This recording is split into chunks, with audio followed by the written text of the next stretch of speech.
It is great to be here at NATO with 31 allies, also with my wife Jenny, who's been meeting with families of U.S. troops, both here in Germany, and we're heading to Poland right after this as well. That's what this is all about for me, for President Trump, and the Defense Department. I also want to express a special thanks to the Secretary General Ruta, for your boldness, for your friendship, for your leadership, and most especially for your urgency of the matter at hand, which is great to see from the leader of NATO. Look forward to working very closely with him and his team. And before we're talking about what we've done at the ministerial, I want to reaffirm a few things from this podium. First, as we see it, NATO's strategic objectives are to prevent great power conflict in Europe, deter nuclear and non-nuclear aggression, and defeat threats to treaty allies should deterrence fail. Second, the U.S. is committed to building a stronger, more lethal NATO. However, we must ensure that European and Canadian commitment to Article 3 of this treaty is just as strong. Article 3 says that allies, and I quote, by means of continuous and effective self-help and mutual aid, will maintain and develop their individual and collective capacity to resist armed attack. Leaders of our European allies should take primary responsibility for defense of the continent, which means security ownership by all allies, guided by a clear understanding of strategic realities, and it's an imperative given the strategic realities that we face. And that begins with increasing defense spending. 2% is a start, as President Trump has said, but it's not enough. Nor is 3%, nor is 4%, more like 5%. Real investment, real urgency. We can talk all we want about values. Values are important. But you can't shoot values. You can't shoot flags, and you can't shoot strong speeches. There is no replacement for hard power. As much as we may not want to like the world we live in some cases, there's nothing like hard power. It should be obvious that increasing allied European defense spending is critical, as the President of the United States has said. Also critical is expanding our defense industrial base capacity on both sides of the Atlantic. Our dollars, our euros, our pounds must become real capabilities. The U.S. is fully committed under President Trump's leadership to pursue these objectives in the face of today's threats. Yesterday, I had a chance to attend the Ukraine Defense Contact Group. Today, participated in both the NATO Ministerial and the Ukraine Council. In both, we discussed Russia's war of aggression against Ukraine. I had the chance to brief allies on President Trump's top priority, a diplomatic, peaceful end to this war, as quickly as possible, in a manner that creates enduring and durable peace. The American Defense Department fully supports the efforts of the Trump administration. And we look to allies to support this important work with leading on Ukraine security assistance now through increased contributions and greater ownership of future security assistance to Ukraine. To that end, I want to thank my UK counterpart, Defense Secretary John Healey, for hosting this Ukraine Defense Contact Group and for his leadership on support of Ukraine. President Trump gave me a clear mission: achieve peace through strength, as well as put America first, our people, our taxpayers, our borders, and our security. We are doing this by reviving the warrior ethos, rebuilding our military, and reestablishing deterrence. NATO should pursue these goals as well. NATO is a great alliance, the most successful defense alliance in history. But to endure for the future, our partners must do far more for Europe's defense. We must make NATO great again. It begins with defense spending, but must also include reviving the transatlantic defense industrial base, rapidly fielding emerging technologies, prioritizing readiness and lethality, and establishing real deterrence. Finally, I want to close with this. After World War II, first General and then President Eisenhower was one of NATO's strongest supporters. He believed in a strong relationship with Europe. However, by the end of Eisenhower's presidency, even he was concerned that Europe was not shouldering enough of its own defense, nearly making, in Eisenhower's words, quote, a sucker out of Uncle Sam. Well, like President Eisenhower, this administration believes in alliances, deeply believes in alliances. But make no mistake, President Trump will not allow anyone to turn Uncle Sam into Uncle Sucker. Thank you, and we're glad to take some questions. Thanks very much. Let's start with the U.S. traveling TV pool with Liz Ferdin.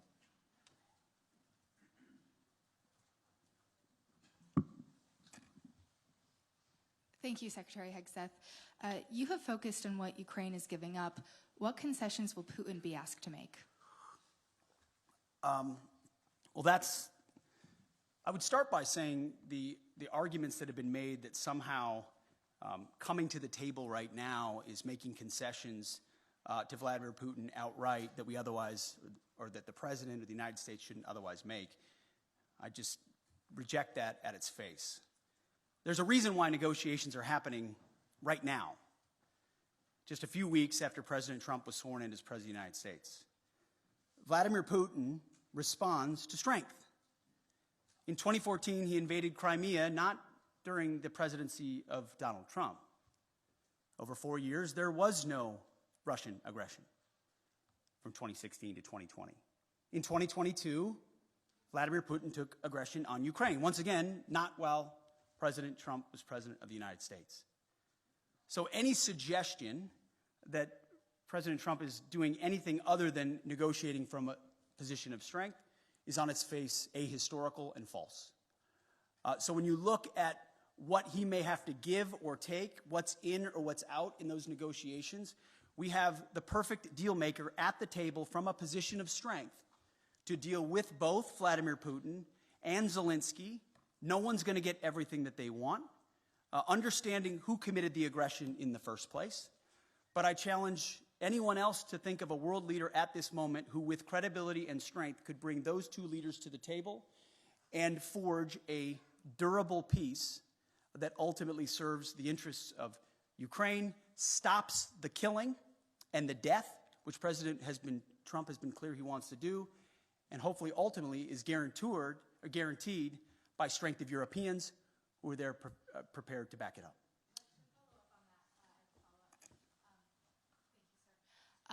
Why not invoke Article 5 then for the NATO peacekeeping forces that could potentially be deployed? How does that deter President Putin?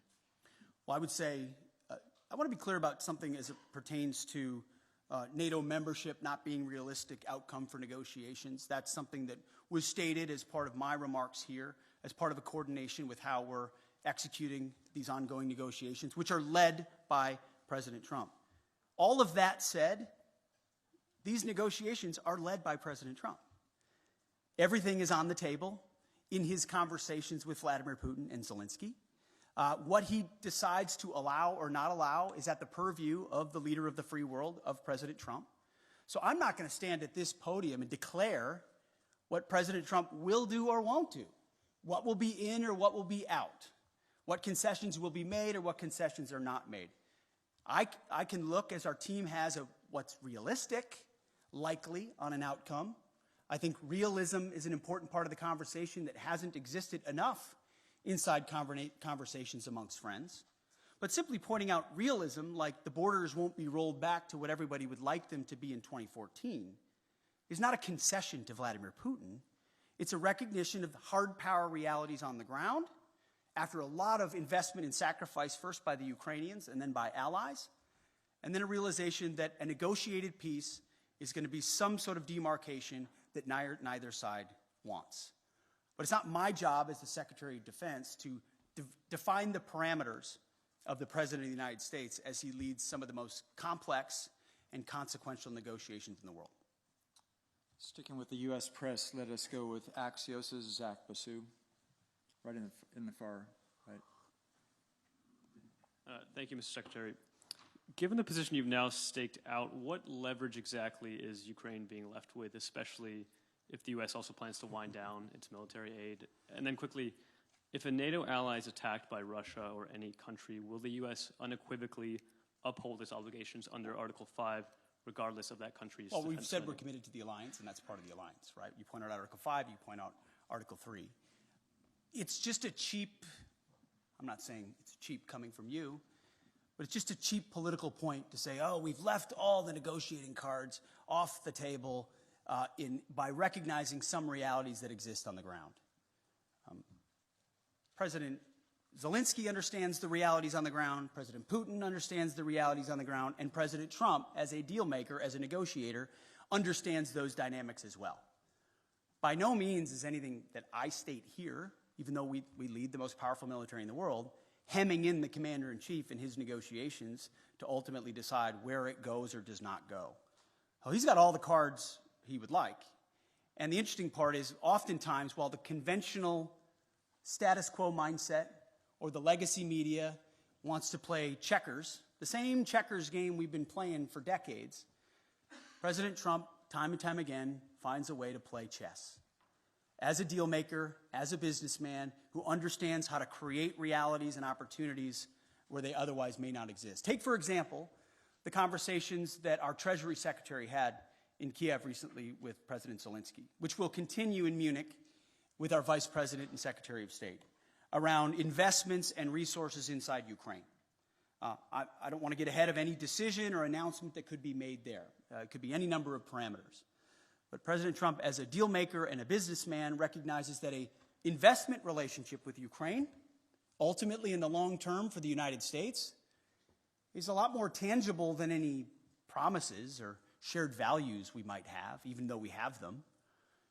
There is something to relationships and deals in real ways, whether militarily or economically or diplomatically, that he sees that are possibilities that could forge together a lot of opportunities to show that solidarity that Vladimir Putin will clearly recognize.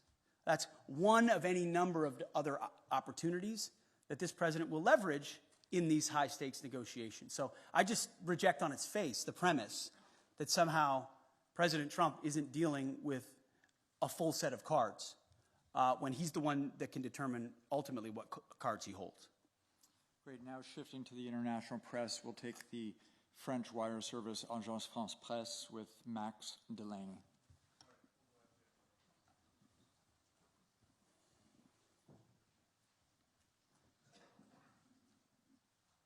Thank you very much. Secretary of Defense,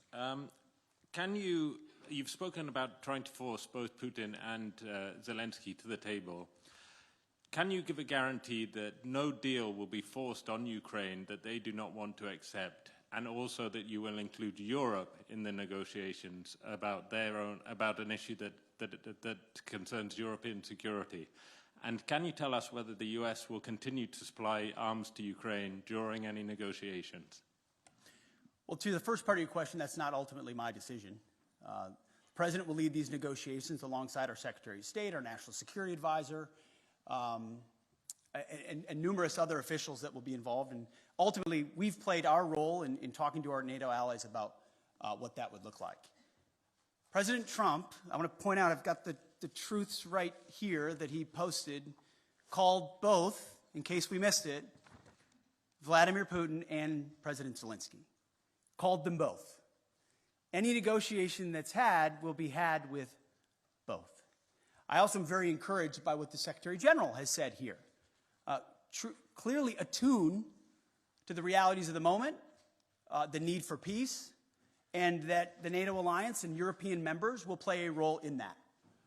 Ultimately, President Trump speaking to those two countries is central to the deal being made, but it affects a lot of people, of course. So I'm not going to be involved in those intimate diplomatic negotiations. That's for the pros atop the Trump administration who do diplomacy and negotiations.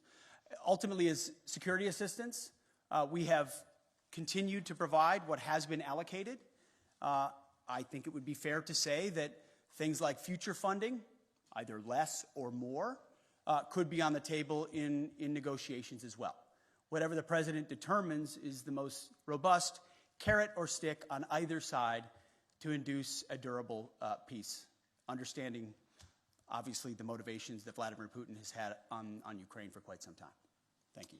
We'll have a second international press outlet. We'll go with the German paper Frankfurter Allgemeine Zeitung with Dr. Thomas Kutschka. Thanks a lot, Thomas Kutschka, Frankfurter Allgemeine Zeitung. Good afternoon. Mr. Secretary, 2 questions, please. The first one regarding the new defense investment pledge. When you and President Trump speak about raising it to 5%, do you mean European allies only, or do you mean the US as well, which is currently at 3.4% according to NATO statistics? And if the latter is true, when do you think the US could possibly reach the goal of spending 5% on defense? That's number one. Number two, you've said yesterday that Europeans need to take ownership of their own conventional security. So should Europeans expect that ultimately the US would withdraw the bulk of their forces from Europe and just leave in place what is necessary for nuclear deterrence? I know there's a revision going on. I don't expect you to name any numbers, but maybe give us an outlook of what we should expect. Thank you. Thank you. I think nobody can or should contest the extent of America's willingness to invest in national security. We have a budget of $850 billion spent on defense. I'm in the business of ensuring that every dollar of that is used wisely, which is why we're pushing a Pentagon audit and making sure that we're cutting fat so that we've got more at the tip of the spear. 3.4% is a very robust investment, larger than most of our allies within NATO. Any defense minister or secretary of defense that tells you they wouldn't want more would be lying to you. I understand that.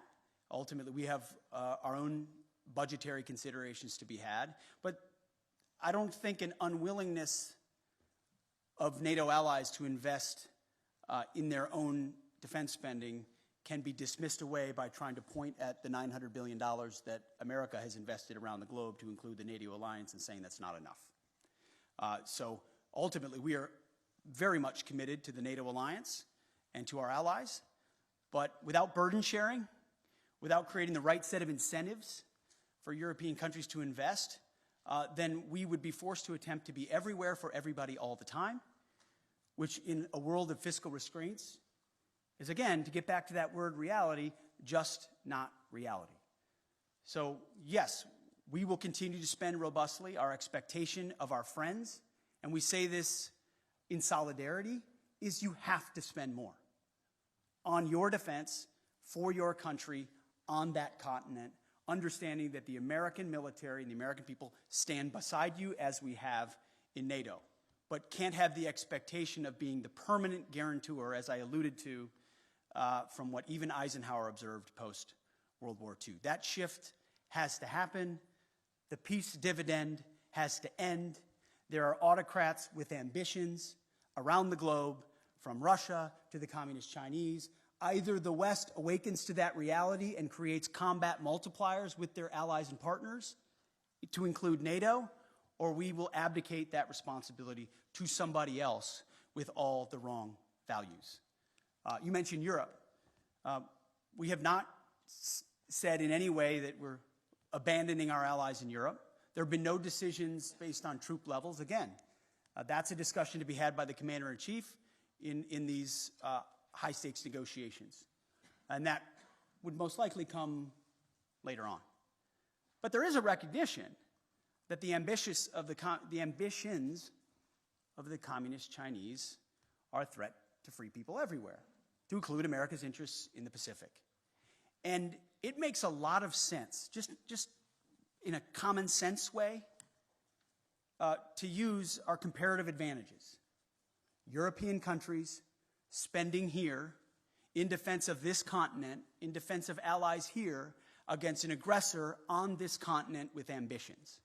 That strikes me as the right place to invest. And I don't say that in a condescending way. I say that in a common sense, practical way.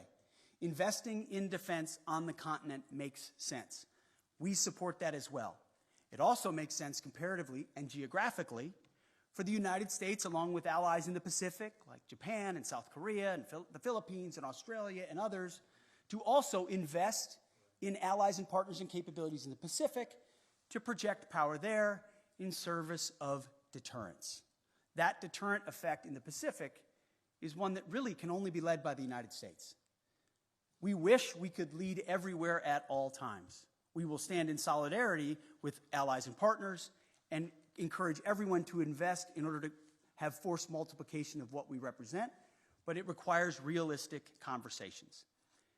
Those with disingenuous motives in the media, I don't mean to look at you, I'm just saying anyone that suggests its abandonment are trying to drive a wedge between allies that does not exist. We are committed to that NATO alliance. We understand the importance of that partnership, but it can't endure on the status quo forever in light of the threats we face and fiscal realities. Europe has to spend more. NATO has to spend more, has to invest more, and we're very encouraged by what the Secretary General has said. And frankly, behind closed doors, what a lot of our allies have said as well, acknowledging that reality. And that's why when I say make NATO great again, it's what President Trump set out to do in 2017. The press said President Trump is abandoning NATO. He's turning his back on our NATO allies. That's what the headlines read in 2017 and 2018. What actually happened? That tough conversation created even more investment to the point where now almost every NATO country is meeting the 2% goal that was said to be egregious when he first said it. Now European countries are stepping up, and President Trump continues to ring the alarm bell that even more investment is required considering where we are. So suggestions of abandonment otherwise continue to be disingenuous, and we are proud to be part of this alliance and stand by it. Sir, I'll take a couple more. Sure. Why don't we take one from a U.S. outlet and one from an international outlet? With the U.S. outlet, pardon me, sir, what we're going to take from the U.S. is Logan Rattick from Newsmax, please. You talked about expanding the defense industrial base and also expediting foreign military sales. Can you expand on that a little bit and how important that is to NATO? Well, one of the self-evident conclusions of the war in Ukraine was the underinvestment that both the European continent and America has had, unfortunately, in the defense industrial base. The ability to produce munitions, emerging technologies, rapidly and field them was a blind spot exposed through the aggression against Ukraine. Ukraine has responded to that, as we've had a chance to listen to a great deal. Europe is responding to that, and so is America. We have to do more to ensure, whether you call it the arsenal for democracy or defending the free world, if America can't build and export and build and provide rapid capabilities because we're too stale or static or bureaucratic or the Pentagon is bloated, then we're not able to field the systems we need in the future. So deep and dramatic reforms are coming at the Defense Department with the leadership of President Trump to ensure that we're investing robustly in our defense industrial base. A great example is shipbuilding. We need to vastly increase our ability to build ships and submarines, not just for ourselves, but to honor obligations to our allies as well. And we will do that. Foreign military sales is another thing I mentioned this morning with the Secretary General. We have, for a long time, been the country, by, with, and through, that our allies are able to supply major platforms and weapon systems like the F-35 and the Patriots and others. Whatever the system is, we need to reform that process so it's quicker. So a request today isn't delivered 7 years from now, but 3 years from now with less red tape and with the most efficient and effective technology possible. We hear that from our allies, and that's part of being a good faith partner, is we're going to invest in our defense industrial base. We're going to make sure foreign military sales are as rapid as possible, which again is a force multiplier for American power, which is something we want to do in a contested world. For our final question, we'll go to an international outlet, the Japanese service NHK, with Tsuchiyo Sugita, please. Sachio from NHK, the Japanese TV station. Thank you very much. I would like to ask about China. As you mentioned that U.S. will be prioritizing in deterring China. What role will you be expecting like Japan and IP4 countries to play in this context? Sure. I mean, first of all, I would point out that President Trump has expressed a strong relationship with Xi Jinping. We don't have an inevitable desire to clash with China. There's a recognition that there are divergent interests which lead to a need for strength on the American side to ensure our interests are advanced, and that ultimately any aggression is deterred. That's a real thing, but we don't feel like conflict is inevitable and certainly don't seek conflict with China, and that's why President Trump has that good relationship with Xi Jinping. But it was prudent for us to work with allies and partners in the Pacific to ensure that that deterrence, hard power deterrence, not just reputational, but reality, exists. And that's why a lot of my first phone calls as Secretary of Defense were to Pacific allies, to Australia, to Japan, to South Korea, to the Philippines, and others, and will continue, because that, just as this alliance in Europe is critical, working by, with, and through allies and partners in that region who understand the reality of the ascendant Chinese threat will be critical. It can't be America alone. It won't be America alone if we are to deter that. So it is a focus. I've articulated that from day one. America achieves strength, whether it's in peace through the Ukrainian conflict or deterring it in the Pacific through strength. There's a reason why Donald Trump emphasizes peace through strength at every moment. My job alone as the Secretary of Defense is to ensure he has the strongest, most capable, most lethal military possible. Heaven forbid we have to use it. It's meant and built for deterrence. But if we have to, we can close with and destroy our enemies and bring our men and women home with success as quickly as possible. Thank you very much for being here. Thank you, everyone.